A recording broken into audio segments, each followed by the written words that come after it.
श्रावण शुक्ला पुत्रदा एकादशी। श्री कृष्णचंद्र जी भगवान बोले, हे युधिष्ठिर, श्रावण मास के शुक्ल पक्ष की एकादशी का नाम पवित्र है। यह पुत्र की इच्छा पूर्ण करने वाली है। इस कारण इसका नाम पुत्रदा भी प्रसिद्ध है। इसमें गौ माता का पूजन करना चाहिए। इसके महत्व की कथा ऐसे है।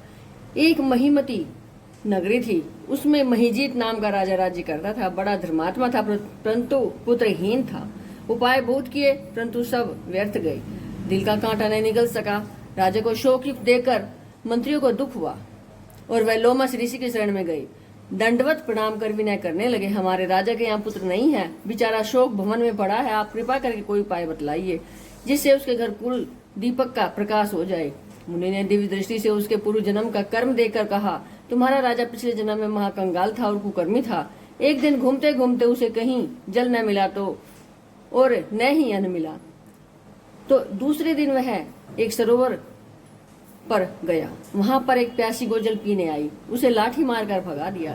उस महापाप से तुम्हारा राजा निसंतान हुआ है। और जिस दिन वह भूखा प्यासा रहा, रात्रि को चलते चलते जागरण भी हो गया।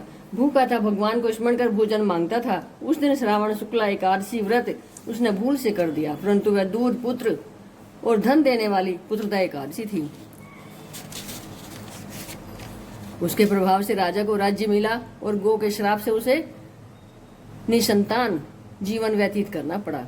यदि आप लोग प्रजा सहित श्रावण शुक्ला एकादशी का विधि सहित व्रत करो और फल अपने राजा को प्रदान करो तो निश्चय उसके घर पुत्र होगा।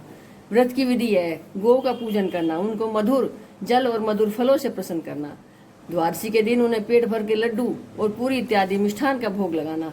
उनका आशीर्वाद और पुत्रदा एकादशी का मातम्य एक समान है। मुनि की शिक्षा से मंत्रियों ने प्रजा सहित व्रत कर रात्रि को कीर्तन किया, गौ का पूजन कर पुत्र प्राप्त किया और अपने राजा को व्रत का फल अर्पण कर दिया।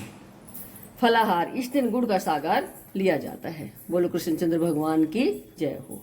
कृष्णचंद्र भगवान की जय हो। जय ग्यास माता, जय लक्ष्मी माता।